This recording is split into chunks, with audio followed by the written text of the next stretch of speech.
श्रीमान रामेश्वर गारू जी, रामू जी, वरुण दास जी, टीवी 9 की पूरी टीम, मैं आपके नेटवर्क के सभी दर्शकों का, यहां उपस्थित सभी महानुभावों का अभिनंदन करता हूं। इस समिट के लिए बधाई देता हूं। टीवी 9 नेटवर्क का विशाल रीजनल ऑडियंस है और अब तो टीवी 9 का एक ग्लोबल ऑडियंस भी तैयार हो रहा है। इस समिट में अनेक देशों से इंडियन डायस्पोरा के लोग विशेष तौर पर लाइव जुड़े हुए हैं। कई देशों के लोगों को मैं यहां से देख भी रहा हूं। ये लोग वहां से वेव कर रहे हैं। हो सकता है मैं सभी को शुभकामनाएं देता हूं। मैं यहां नीचे स्क्रीन पर हिंदुस्तान के अनेक शहरों में बैठे हुए सब दर्शकों को भी उतने ही उत्साह उमंग से देख रहा हूं। मेरी तरफ से उनका भी स्वागत है। साथियों, आज विश्व की दृष्टि भारत पर है, हमारे देश पर है। दुनिया में आप किसी भी देश में जाएं, वहां के लोग भारत को लेकर एक नई जिज्ञासा से भरे हुए हैं। आखिर ऐसा क्या हुआ कि जो देश 70 साल में 11वें नंबर की इकोनॉमी बना, वो महज 7-8 साल में 5वें नंबर की इकोनॉमी बन गया।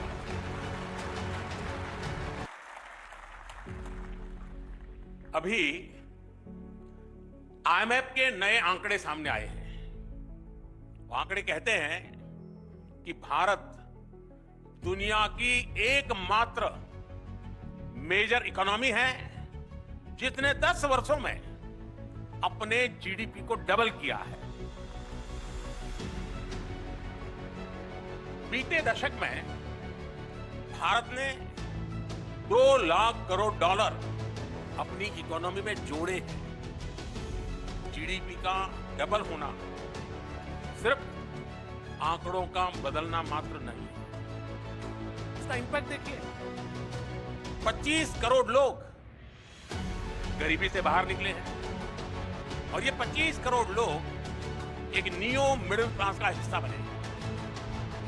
ये नियो मिडिल क्लास एक प्रकार से नई जिंदगी शुरू कर रहा है।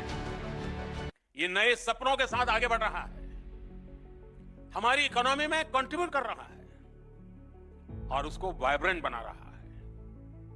आज दुनिया की सबसे बड़ी युवा आबादी हमारे भारत में है। ये युवा तेजी से स्किल्ड हो रहा है, इनोवेशन को गति दे रहा है और इन सब के बीच भारत की फॉरेन पॉलिसी का मंत्र बन गया है इंडिया फर्स्ट। एक जमाने में भारत की पॉलिसी थी सबसे समान रूप से दूरी बनाकर चलो, इक्वी डिस्टेंस की पॉलिसी। आज के भारत की पॉलिसी है सबके समान रूप से करीब होकर चलो, इक्वी क्लोजनेस की पॉलिसी। दुनिया के देश भारत की ओपिनियन को, भारत के इनोवेशन को, भारत के एफर्ट्स को जैसा महत्व आज दे रहे हैं वैसा पहले कभी नहीं हुआ। आज दुनिया की नजर भारत पर है। आज दुनिया जानना चाहती है व्हाट इंडिया नीड्स टुडे। साथियों, भारत आज वर्ल्ड ऑर्डर में सिर्फ पार्टिसिपेट ही नहीं कर रहा बल्कि फ्यूचर को शेप और सिक्योर करने में योगदान दे रहा है। दुनिया ने ये कोरोना काल में अच्छे से अनुभव किया। दुनिया को लगता था कि हर भारतीय तक वैक्सीन पहुंचने में ही कई साल लग जाएंगे, लेकिन भारत ने हर आशंका को गलत साबित किया। हमने अपनी वैक्सीन बनाई, हमने अपने नागरिकों का तेजी से वैक्सीनेशन कराया और दुनिया के 150 से अधिक देशों तक दवाएं और वैक्सीन भी पहुंचाई। आज दुनिया, और जब दुनिया संकट में थी, तब भारत की यह भावना दुनिया के कोने कोने तक पहुंची कि हमारे संस्कार क्या है, हमारा तौर तरीका क्या है। अतीत में दुनिया ने देखा है कि दूसरे विश्व युद्ध के बाद जब भी कोई वैश्विक संगठन बना, उसमें कुछ देशों की ही मोनोपोली रही। भारत ने मोनोपोली नहीं, बल्कि मानवता को सर्वोपरि रखा। भारत ने 21वीं सदी के ग्लोबल इंस्टीट्यूशन के गठन का रास्ता बनाया और हमने ध्यान रखा कि सबकी भागीदारी हो, सबका योगदान हो। जैसे प्राकृतिक आपदाओं की चुनौती है, देश कोई भी हो, इन आपदाओं से इंफ्रास्ट्रक्चर को भारी नुकसान होता है। आज ही म्यांमार में जो भूकंप आया है, आप टीवी पर देखें, बहुत बड़ी बड़ी इमारतें ध्वस्त हो रही हैं, ब्रिज टूट रहे हैं। और इसलिए भारत ने coalition for disaster resilient infrastructure (CDRI) नाम से एक वैश्विक नया संगठन बनाने की पहल की। ये सिर्फ एक संगठन नहीं, बल्कि दुनिया को प्राकृतिक आपदाओं के लिए तैयार करने का संकल्प है। भारत का प्रयास है प्राकृतिक आपदा से पुल, सड़कें, बिल्डिंग, पावर ग्रिड, ऐसा हर इंफ्रास्ट्रक्चर सुरक्षित रहे, सुरक्षित निर्माण। भविष्य की चुनौतियों से निपटने के लिए हर देश का मिलकर काम करना बहुत जरूरी है। ऐसी एक चुनौती है हमारे एनर्जी रिसोर्सेज की। इसलिए पूरी दुनिया की चिंता करते हुए भारत ने इंटरनेशनल सोलर अलायंस (ISA) का समाधान दिया है, ताकि छोटे से छोटा देश भी सस्टेनेबल एनर्जी का लाभ उठा सके।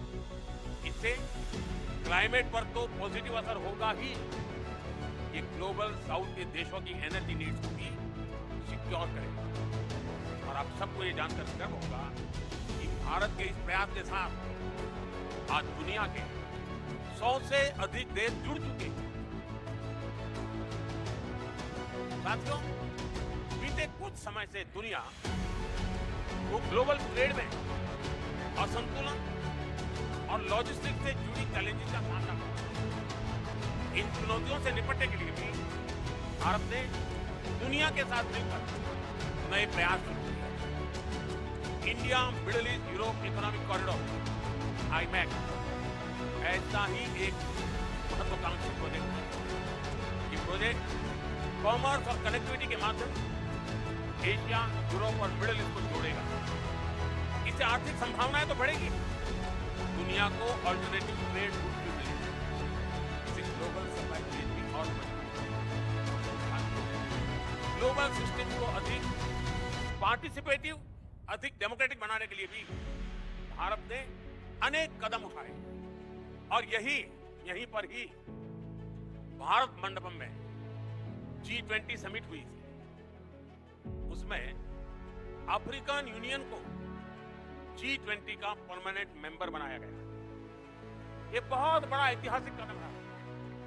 इसकी मांग लंबे समय से हो रही थी, जो भारत की प्रेसिडेंसी में पूरी हुई। आज ग्लोबल डिसीजन मेकिंग इंस्टीट्यूशंस में भारत ग्लोबल साउथ के देशों की आवाज बन रहा है। इंटरनेशनल योगा डे, WHO का global centre for traditional medicine, artificial intelligence के लिए ग्लोबल फ्रेमवर्क, ऐसे कितने ही क्षेत्रों में भारत के प्रयासों ने नए वर्ल्ड ऑर्डर में अपनी मजबूत उपस्थिति दर्ज कराई है। और ये तो अभी शुरुआत है। ग्लोबल प्लेटफॉर्म पर भारत का सामर्थ्य नई ऊंचाई की तरफ बढ़ रहा है। 21वीं सदी के 25 साल बीत चुके हैं। इन 25 सालों में 11 साल हमारी सरकार ने देश की सेवा की। और जब हम व्हाट इंडिया थिंक्स टुडे उससे जुड़ा सवाल उठाते हैं, हमें ये भी देखना होगा वास्तव में क्या सवाल थे, क्या जवाब थे। इससे TV9 के विशाल दर्शक समूह को भी अंदाजा होगा कि कैसे हम आत्मनिर्भरता से आत्मनिर्भरता तक, एस्पिरेशन से अचीवमेंट तक, इंस्पिरेशन से डेवलपमेंट तक पहुंचे हैं। आप याद करिए, एक दशक पहले गांव में जब टॉयलेट का सवाल आता था तो माताओं बहनों के पास रात ढलने के बाद और भोर होने से पहले का ही जवाब होता था।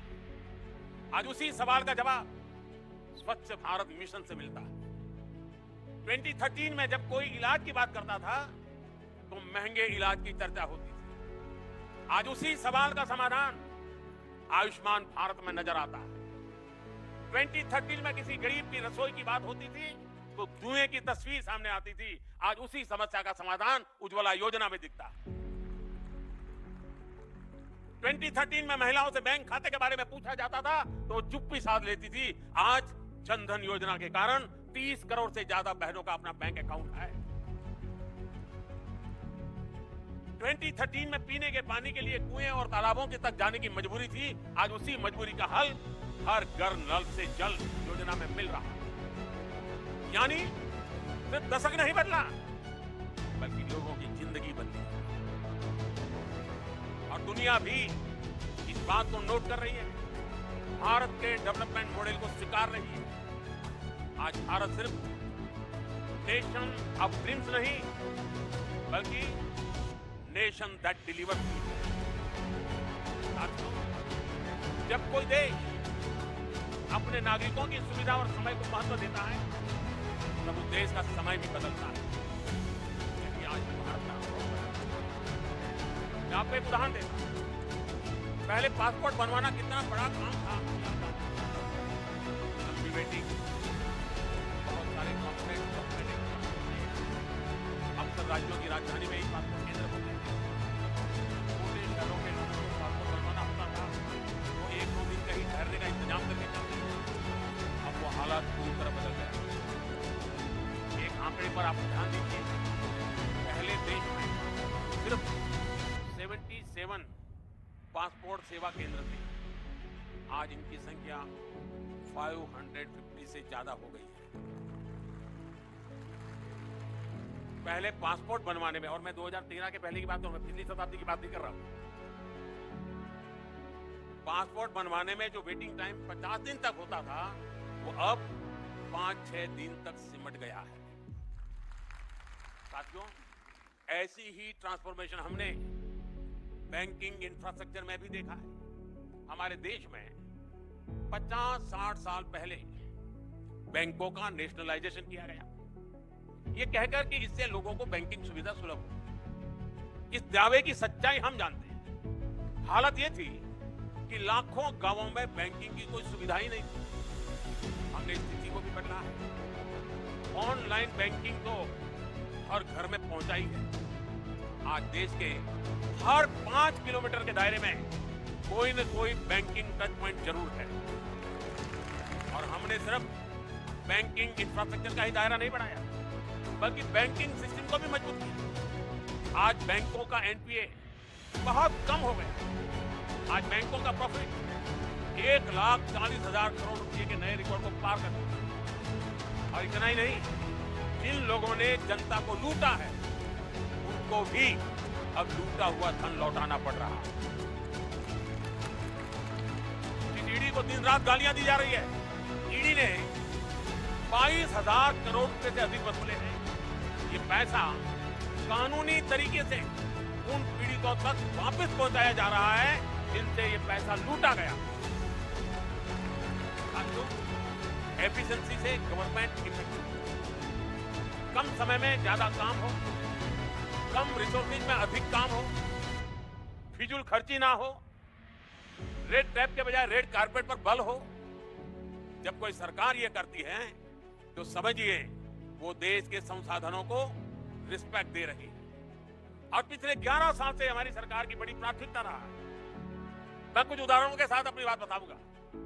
साथियों, अतीत में हमने देखा है कि सरकारें कैसे ज्यादा से ज्यादा लोगों को मिनिस्ट्रीज में एकोमोडेट करने की कोशिश करती थी, लेकिन हमारी सरकार ने अपने पहले कार्यकाल में ही कई मंत्रालयों का विलय कर दिया। आप सोचिए, अर्बन डेवलपमेंट डेवलपमेंट अलग मंत्रालय था और housing and urban poverty alleviation अलग मंत्रालय था। हमने दोनों को मर्ज करके हाउसिंग एंड अर्बन अफेयर्स मंत्रालय बना दिया। इसी तरह मिनिस्ट्री ऑफ ओवरसीज अफेयर्स अलग था, विदेश मंत्रालय अलग था। हमने इन दोनों को भी एक साथ जोड़ दिया। पहले जल संसाधन नदी विकास मंत्रालय अलग था और पेयजल मंत्रालय अलग था। हमने इन्हें भी जोड़कर जल शक्ति मंत्रालय बना दिया। हमने राजनीतिक मजबूरी के बजाय देश की प्रायोरिटीज और देश के रिसोर्सेज को आगे रखा। साथियों, हमारी सरकार ने रूल्स और रेगुलेशंस को भी कम किया, उन्हें आसान बनाया। करीब 1500 ऐसे कानून थे जो समय के साथ अपना महत्व खो चुके थे, उनको हमारी सरकार ने खत्म किया। करीब 40,000 कंप्लायंसेस को हटाया है। ऐसे कदमों से दो फायदे हुए, एक तो जनता को हैरेसमेंट से मुक्ति मिली और दूसरा सरकारी मशीनरी की एनर्जी भी बची। एक और एग्जांपल, जीएसटी 30 से ज्यादा टैक्सेस को मिलाकर एक टैक्स बना दिया गया। इसको प्रोसेस के डॉक्यूमेंटेशन के हिसाब से देखें तो कितनी बड़ी बचत। तो सरकारी खरीद में पहले कितनी होती थी, कितना खर्च होता था, ये मीडिया के आप लोग आए दिन रिपोर्ट करते हैं। हमने जेम यानी गवर्नमेंट ई मार्केट प्लेटफॉर्म बनाया। अब सरकारी डिपार्टमेंट इस प्लेटफॉर्म पर अपनी जरूरतें बताते हैं, इसी पर वेंडर बोली भी लगाते हैं और फिर ऑर्डर दिया जाता है। इसके कारण भ्रष्टाचार की गुंजाइश कम हुई है और सरकार को 1 लाख करोड़ रुपए से अधिक की बचत हुई है। डायरेक्ट बेनिफिट ट्रांसफर डीबीटी की जो व्यवस्था भारत ने बनाई है, उसकी तो दुनिया में चर्चा है। डीबीटी की वजह से टैक्स पेयर के 3 लाख करोड़ रुपए से ज्यादा गलत हाथों में जाने से बचे। 10 करोड़ से ज्यादा फर्जी लाभार्थी जिनका जन्म भी नहीं हुआ था, जो सरकारी योजनाओं का फायदा ले रहे थे, ऐसे फर्जी नामों को भी हमने कागजों से हटाया है। साथियों, हमारी सरकार टैक्स की पाई पाई का ईमानदारी से उपयोग करती है और टैक्स पेयर का भी सम्मान करती है। सरकार ने टैक्स सिस्टम को टैक्स पेयर फ्रेंडली बनाया है। आज आईटीआर फाइलिंग का प्रोसेस पहले से कहीं ज्यादा सरल और तेज है। पहले सीए की मदद के बिना आईटीआर फाइल करना मुश्किल होता था। आज आप कुछ ही समय के भीतर खुद ही ऑनलाइन आईटीआर फाइल कर पा रहे हैं और रिटर्न फाइल करने के कुछ ही दिनों में रिफंड आपके अकाउंट में भी आ जाता है। फेसलेस असेसमेंट स्कीम की टैक्स पेयर को परेशानियों से बचा रही है। गवर्नेंस में एफिशिएंसी से जुड़े ऐसे अनेक रिफॉर्म्स ने दुनिया को एक नया गवर्नेंस मॉडल दिया। साथियों, पिछले 10-11 साल में भारत हर सेक्टर में बदला, हर क्षेत्र में आगे बढ़ा है और एक बड़ा बदलाव सोच का आया। आजादी के बाद के अनेक दशकों तक भारत में ऐसी सोच को बढ़ावा दिया गया जिसमें सिर्फ विदेशी को ही बेहतर माना गया। दुकान में भी कुछ खरीदने जाओ तो दुकानदार के पहले बोल यही होते थे, भाई साहब लीजिए ना, ये तो इम्पोर्टेड है। आज स्थिति बदल गई है। आज लोग सामने से पूछते हैं, भाई मेड इन इंडिया है या नहीं है।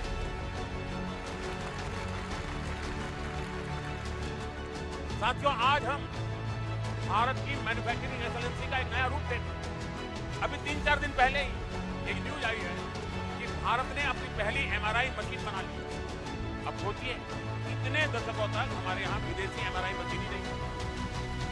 अब made in India MRI machine होगी तो जांच की कीमत भी बहुत कम हो जाएगी। साथियों, आत्मनिर्भर भारत और मेक इन इंडिया अभियान ने देश के मैन्युफैक्चरिंग सेक्टर को एक नई ऊर्जा दी। पहले दुनिया भारत को ग्लोबल मार्केट कहती थी, आज वही दुनिया भारत को एक बड़े मैन्युफैक्चरिंग हब के रूप में देख रही है। ये सक्सेस कितनी बड़ी है, इसके उदाहरण आपको हर सेक्टर में मिलेंगे। जैसे हमारी मोबाइल फोन इंडस्ट्री है, 2014-15 में हमारा एक्सपोर्ट $1 बिलियन तक भी नहीं था, लेकिन एक दशक में हमने $20 बिलियन के फिगर से भी आगे निकल चुके हैं। आज भारत ग्लोबल टेलीकॉम और नेटवर्किंग इंडस्ट्री का एक पावर सेंटर बनता जा रहा है। ऑटोमोटिव सेक्टर की सक्सेस से भी आप अच्छी तरह परिचित हैं। इससे जुड़े कंपोनेंट्स के एक्सपोर्ट भी भारत में एक नई पहचान बना रहे हैं। पहले हम बहुत बड़ी मात्रा में मोटरसाइकिल पार्ट इंपोर्ट करते थे, लेकिन आज भारत में बने पार्ट यूएई और जर्मनी जैसे अनेक देशों तक पहुंच रहे हैं। सोलर एनर्जी सेक्टर ने भी सफलता के नए आयाम गढ़े। हमारे सोलर सेल, सोलर मॉड्यूल का इंपोर्ट कम हो रहा है और एक्सपोर्ट 23 गुना तक बढ़ गया है। इसे एक दशक में हमारा डिफेंस एक्सपोर्ट भी 21 गुना बढ़ा है। ये सारी अचीवमेंट देश की मैन्युफैक्चरिंग इकोनॉमी की ताकत को दिखाती है। ये दिखाती है कि भारत में कैसे हर सेक्टर में नई जॉब भी क्रिएट होगी। डॉक्टर TV9 की समिट में विस्तार से चर्चा होगी, अनेक विषयों पर मंथन होगा।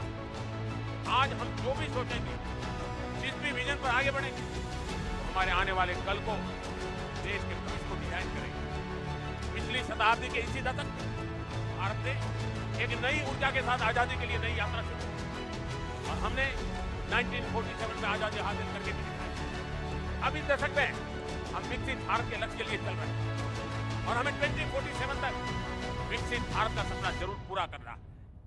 और जैसा मैंने लाल किले से कहा है, इसमें सबका प्रयास आवश्यक है।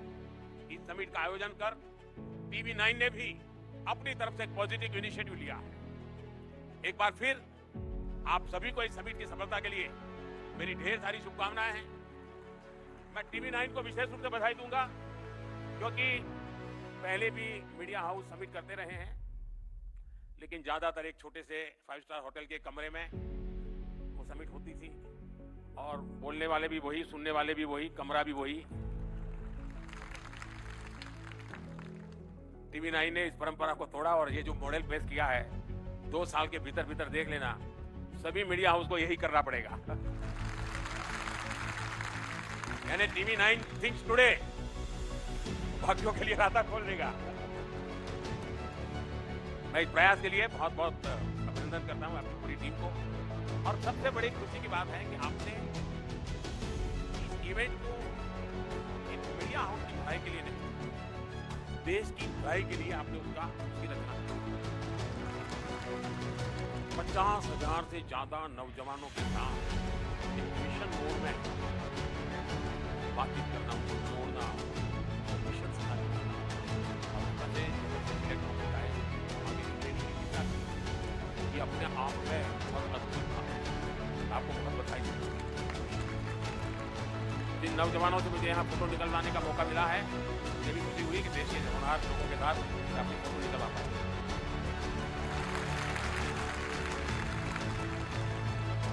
मैं इसे अपना सौभाग्य मानता हूं दोस्तों कि आपके साथ मेरी फोटो आज दिखती है।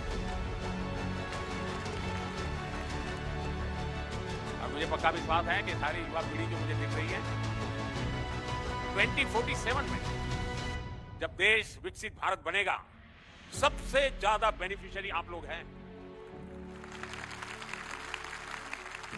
क्योंकि आप उम्र के उस पड़ाव पर होंगे जब भारत विकसित होगा।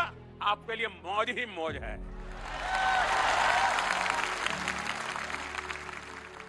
आपको बहुत बहुत शुभकामनाएं। धन्यवाद।